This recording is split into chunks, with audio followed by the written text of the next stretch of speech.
Abu Dzar Al-Ghifari ketika dia memasakkan, ya Rasulullah, saya masak ya Rasulullah, gimana? Tetangga saya itu orang Yahudi. Makanya kata Rasulullah, ya Abu Dzarrin, idza tabaqtum, ya, kalau wahai Abu Dzar, kalau kamu memasak masakan, fa'akthiru ma'aha, banyakkan kuahnya. Kemudian bagikan kepada tetanggamu. Apa kata Abu Dzar? Walau kana Yahudiyan ya Rasulullah. Walaupun tetangga itu musuh Allah dan Rasulnya, Yahudi. Walau kana Yahudiyan, kata Rasulullah. Walaupun orang Yahudi. Tapi jangan dikasih kuahnya saja. Innalillah. Maksudnya banyakkan kuahnya itu, jangan kuahnya saja, Bu. Maksudnya banyakkan bagian ke tetangga. Paling kurang tetangga-tetangga yang paling dekat 1-2 rumah. Nah, sebab tetangga itu 40 rumah, kiri kanan depan belakang.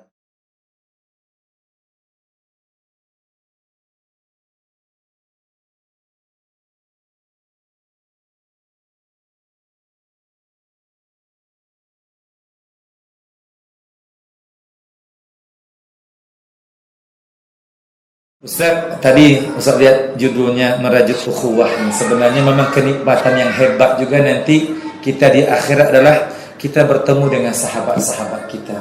Dan bahkan Nabi SAW menyatakan dalam hadis qudsi, Allah mengatakan inna rahimali, ya, rahim itu milikku, ya. Rahim itu milikku, kata Allah Subhanahu wa taala. Man qata'ahu qata'ahu Allah wa man awsalahu awsalahu Allah. Siapa yang menghubungkan silaturahimnya, aku pun suka akan menghubungkan diriku dengannya, kata Allah. Tapi siapa yang memutuskan silaturahimnya, maka aku pun gak akan tengok dia nanti di padang mahsyar maupun di akhirat nanti. Oh, itu yang kita takutkan. Dan bahkan Nabi SAW menyatakan, man kana yu'minu billahi wal yawmal akhir falyasil rahimah. Siapa yang betul-betul beriman dengan Allah dan hari akhir, maka hubungkan silaturahimnya. Jangan sampai diputuskan, sebab yang dikhawatirkan nanti Allah enggak mau tengok kita. Dalam hadis yang lain Nabi menyatakan, dalam pertengahan Sya'ban itu Allah itu memerintahkan malaikat-malaikat yang menghitung amalan tahunan yang akan mengadukan kepada Allah Subhanahu wa taala. Jadi laporan amalan ini ada laporan harian, ada laporan mingguan, ada laporan bulanan kepada Allah, ada laporan tahunan. Ya, memang betul ada itu. Makanya malaikat subuh digantikan dengan malaikat sore. Waktu asar, malaikat asar digantikan dengan malaikat subuh. Kemudian malaikat mingguan ketika hari Kamis. Ya. Malaikat bulanan yaitu di antara 13, 14, 15 setiap bulan. Tahun itu di nisfu Sya'ban. Maka Nabi SAW menyatakan, pada nisfu Sya'ban itu Allah mengampunkan dosa-dosa semua hambanya, melainkan 4 orang, kata Nabi. Salah satunya, ya, melainkan 4 orang ini enggak diampunkan dosanya. Salah satunya qati'ur rahim, orang yang memutuskan silaturahim. Hebat bagaimanapun ibadahnya, hebat bagaimanapun hajinya, hebat bagaimanapun salat tahajudnya, bacaan Al-Qur'annya, kalau dia memutuskan silaturahim, tidak dilihat oleh Allah Subhanahu wa taala, tidak dianggap oleh Nabi sebagai umatnya. Memang bahaya nih, Bu. Takut kita. Makanya saya pernah jemaah saya maki saya imam waktu itu, dimakinya. Dia salah faham sebenarnya, tapi tetap ketika saya bertemu dengan dia, assalamualaikum, walaupun terasa sakit hati gitu, tapi syariat mengajarkan jangan sampai 3 hari nggak bertegur sapa. Saya paksa assalamualaikum, dia bilang waalaikumsalam. Dia menjawab juga, tapi actionnya itu. Tapi senantiasa kita praktekkan, ketemu lagi assalamualaikum, waalaikumsalam, gitu juga sampai 10 kali.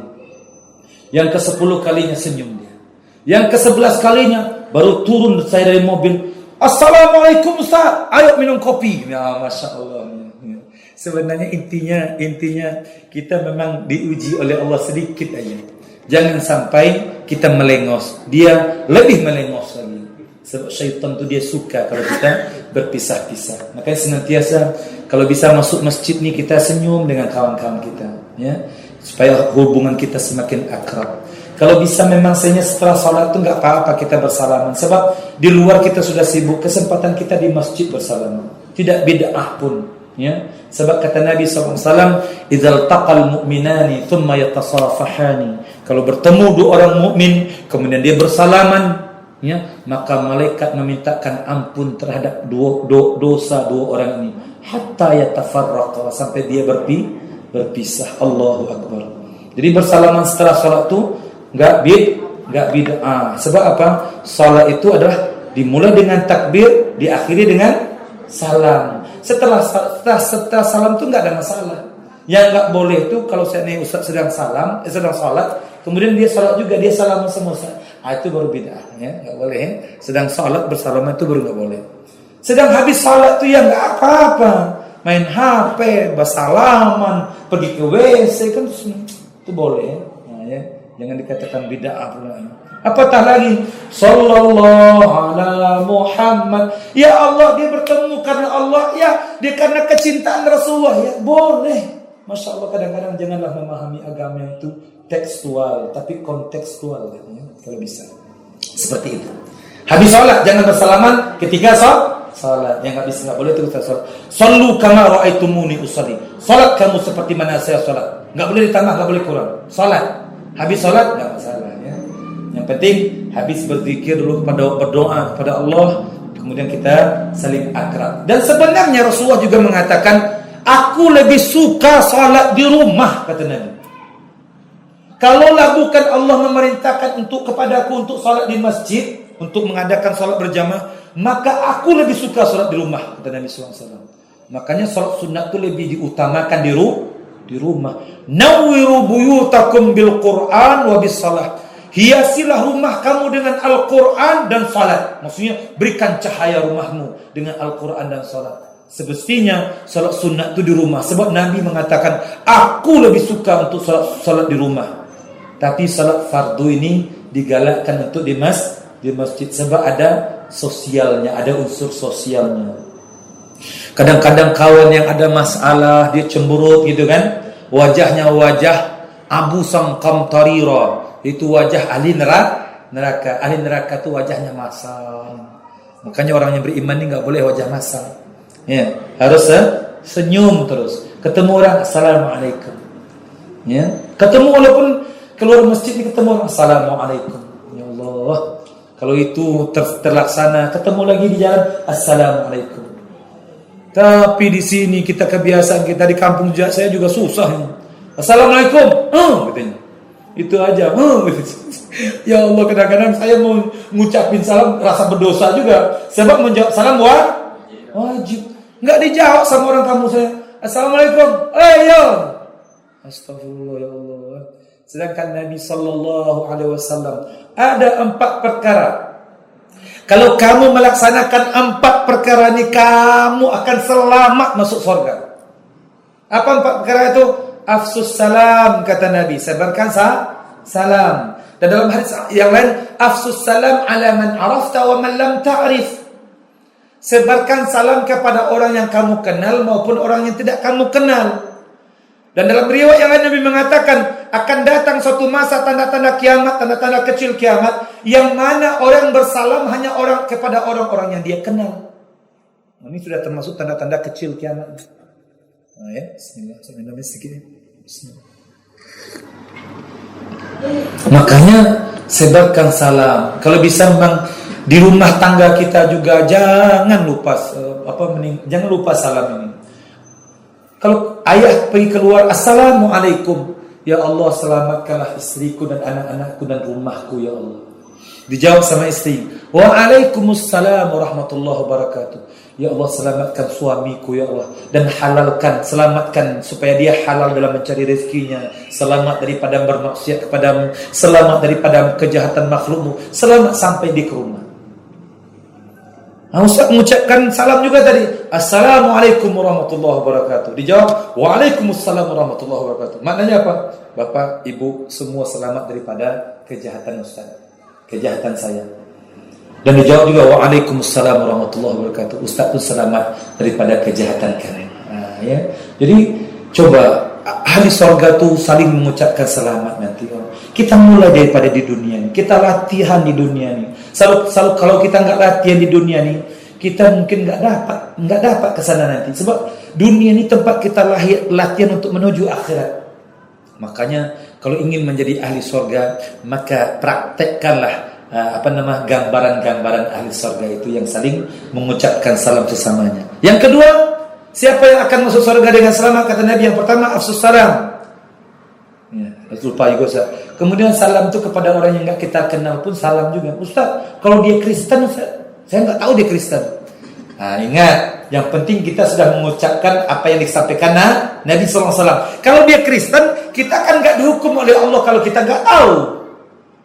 Makanya salam aja. Bahkan Ibnu Abbas mengatakan, wa idza huyyitum bitahiyyah, ya, fahayyu bi ahsani minha aw rudduha. Kata Allah Subhanahu wa taala, kalau seandainya ya ada orang yang mengucapkan salam kepadamu, ya, maka jawablah salamnya itu dengan yang lebih baik. Contoh, Ustaz mengucapkan salam, Assalamualaikum. Kita mesti jawab, Waalaikumsalam warahmatullahi. Paling kurang begitu. Assalamualaikum, kita jawab lagi, Assalamualaikum warahmatullahi. Waalaikumsalam warahmatullahi wabarakatuh. Atau paling kurang sama. Ya, sama. Tapi Ustaz, kalau yang mengucapkan salam itu orang Kristen gimana? Maka Ibnu Abbas mengatakan boleh kita menjawabnya. Sebab keumuman ayat ini. Walaupun Abdullah bin Umar tidak membolehkan. Dua pendapat sahabat yang berbeda. Satu membolehkan, satu membolehkan. Sampai ke tahap itu. Kalau seandainya di kalangan kita ada satu orang Muslim, 9 orang Kristen, dia bersama-sama, dia satu kelompok, maka kita boleh mengucapkan salam kepadanya. Sebab ada orang Islam. Sampai ke tahap itu Nabi menggalakkan supaya kita mengucapkan salam kepada orang yang kita kenal dengan orang yang tidak kita kenal. Maksudnya apa? Cobalah senantiasa latih dirimu untuk senantiasa mengucapkan salam. Sebab yang paling hebat nanti di akhirat keselamatan. Tahiyyatuhum yawma yalqawnahu salam. Berkata ahli sorga, Ya Allah selamat kami, Ya Allah selamat kami daripada api neraka yang membakar itu, Ya Allah. Maka dalam surah Yasin dijawab oleh Allah Subhanahu wa taala, Salamun qawlan min Rabbir Rahim. Wahai hamba-hambaku, selamat kamu wahai hamba-hambaku, kata Allah Subhanahu wa taala. Yang kedua, at'imut ta'am, kasih orang makan. Ya, untuk masuk surga dengan mudah bagi orang makan. Sebab kalau kita kasih orang makan, dia mempererat hubungan keluarga, hubungan persaudaraan, kekeluargaan kita, hubungan persahabatan kita. Dan bahkan Abu Dzar Al-Ghifari ketika dia memasakkan, ya Rasulullah, saya masak ya Rasulullah, gimana? Tetangga saya itu orang Yahudi. Makanya kata Rasulullah, ya Abu Dzarrin, idza tabaqtum, ya, kalau wahai Abu Dzar, kalau kamu memasak masakan, fa'akthiru ma'aha, banyakkan kuahnya. Kemudian bagikan kepada tetanggamu. Apa kata Abu Dzar? Walau kana Yahudiyan ya Rasulullah. Walaupun tetangga itu musuh Allah dan Rasulnya, Yahudi. Walau kana Yahudiyan, kata Rasulullah. Walaupun orang Yahudi. Tapi jangan dikasih kuahnya saja. Innalillah. Maksudnya banyakkan kuahnya itu, jangan kuahnya saja, Bu. Maksudnya banyakkan bagian ke tetangga. Paling kurang tetangga-tetangga yang paling dekat 1-2 rumah. Sebab tetangga itu 40 rumah, kiri kanan depan belakang.